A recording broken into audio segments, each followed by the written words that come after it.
Hello. Given how my 50th episode has just been posted, you can either check out the extended version that I first posted or the more shorter one. But either way, with that and my project of my cartoon short film, the musical Soda Malt Shop, I figure I celebrate my milestone by counting down the top 10 best movies I've reviewed so far. Now, this list is subjective. If one of the movies that I've ever reviewed is not on this countdown, please share your list in the comment section below. But with that said, this is my top 10 best movies that I believe I've reviewed so far. So, before we get into the actual list, here are a few honorable mentions. Son of Kong, a very overlooked sequel in my opinion. Plan 9 from Outer Space, one of the definitive so bad it's good movies. The Kennel Pool Murder Case, one of the first movies I've ever reviewed. Peter Pan. As far as adaptations go, this is a very good one. Now that I've gotten the honorable mentions out of the way, let us get on with the list. Number 10, Charlie Chaplin's Gold Rush. I think Gold Rush is one of Charlie's best of the silent era, alongside Kid and the Circus, two movies I hope to review someday. There are so many funny scenes in this film. It's funny for two reasons. One, these guys are confined to this one cabin until the storm actually stops. Being stuck in one place for a while. Doesn't that sound familiar? But anyways, this guy named Big Ben flips his lid. I talked a little bit about it in the review, but man does he go insane. Hey. He flips his lid so much that he actually thinks Charlie is a chicken, grabs his gun and tries to shoot him, only to realize it's just Charlie and he was hallucinating. It gets even funnier when Charlie tries to hide the gun to make sure he doesn't flip his lid again.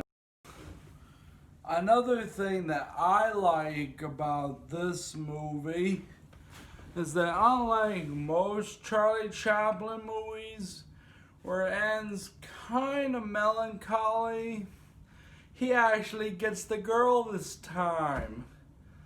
Yeah, think of how many Charlie Chaplin movies that end on a high note. Well, The Kid, City Lights, but that's besides the point. Charlie actually gets the girl, and even gets a kiss towards the end. Number 9, the 1933 Alice in Wonderland. Well, as you probably have seen in my review, I love this one just as much as I love the 1953 version. There's another version I really want to review that was made in Paris.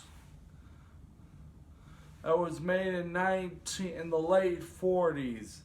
Don't you worry, I will get to that. But for now, let's talk about this version. I really like some of the costumes and makeup used on many of these characters. Hell, they look better than Johnny Depp's makeup. I also like the effects used on the chess people. One character I really wanted to talk about but could not say it in the review was the White Knight, played by Carrie Cooper of all people. Seriously, could you believe that Carrie Cooper played this character? My favorite scene with him is when he's walking in the woods having a chit-chat with Alice. Number 8.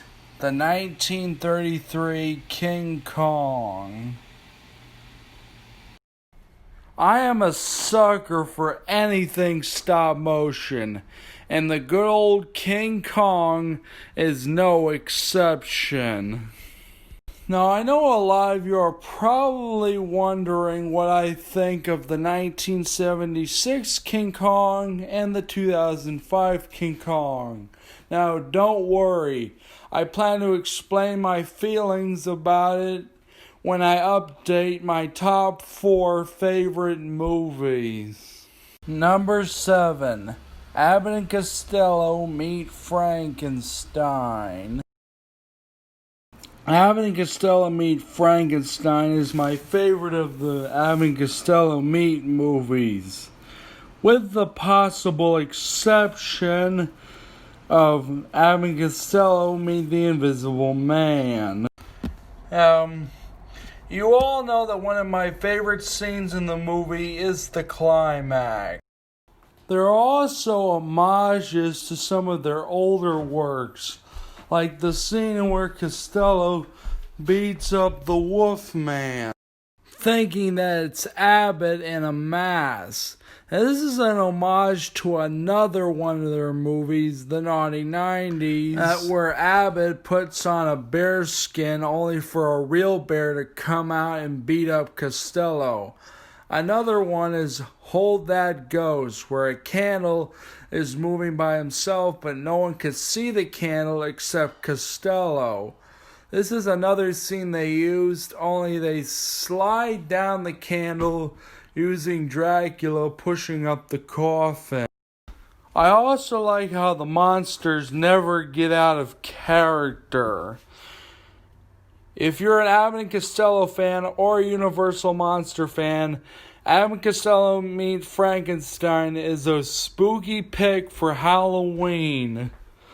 It makes my number 7 spot on the countdown. Number 6. The Phantom Toll Booth. Chuck Jones, my hero. No, seriously though, I think anything that Chuck Jones puts his hands on turns to gold. Many of the characters that Milo encounters is pretty enjoyable. Well, for the most part. And the animation, oh, what beautiful! Number 5, 42nd Street. 42nd Street is a special movie. Why? Because it was my 1-year anniversary. Now, 42nd Street, like I said, is special for 2 reasons. One, like I said, it was my 1-year anniversary. And 2, because I have been talking about 42nd Street the entire first season leading up to the review. But with that said, I like the character arts. I feel like they feel realistic but natural. I like the production values with the dance scenes. And the songs are also pretty good. 42nd Street. I'm going to go and meet those dancing feet as I go down 42nd Street anytime I please. Number 4. The 1940 Thief of Baghdad. One thing I forgot to mention about this movie is that a portion of it is told in flashback, and that Sabu plays a character named Abu. Yeah, there's another Disney tie-in. Jafar turns Ahmed blind, and then goes on to turn Abu into a dog. Damn, this Jafar could give the live-action Disney Jafar a run for his money. The 1940 Thief of Baghdad is also quite fast-paced compared to its original counterpart. It gets right to the point.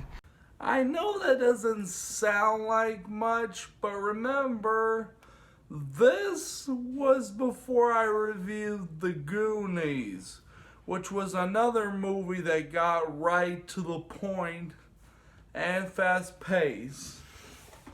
The Thief of Baghdad. It'll grant my wish of wanting to see the film again anytime soon. Number 3. Return to Paradise. Gary Cooper is a really dramatic actor. I'm serious. When he has to play dramatic, he does it. Tria admits that she was only fooling around with the soldier, and now she has nobody. Well, her friend tells her, "You have me, and you have your father." So she goes out, and that hug, oh, is it heartwarming. This is a pretty happy ending compared to most South Seas movies I have seen. This one actually goes on a high note. Number 2. The 1940 Pride and Prejudice. The relationship between Elizabeth and Darcy is both snappy and hilarious. My favorite character is Lady Catherine. I have a feeling this is not going to be the last time I'll be seeing Edna May Oliver, Laurence Olivier, Maureen O'Sullivan, or Anne Rutherford. But we're just going to have to wait to see what the future holds for me. And the number 1 best movie I reviewed so far is It Happened One Night. One of the reasons why It Happened One Night is special is because this was around the time I was putting myself with review after review after review after review after review. I also think it's one of the best romantic comedies out there. It's really rewarding to see Ellie go from a brat to a nice person. It Happened One Night is the number 1 best movie I've reviewed so far. Well, that was my top 10 best movies I reviewed so far. But how do I end this countdown? I know, the only good thing to come out of the Rhapsody Street Kid review. Shut the door, please. Shut that door.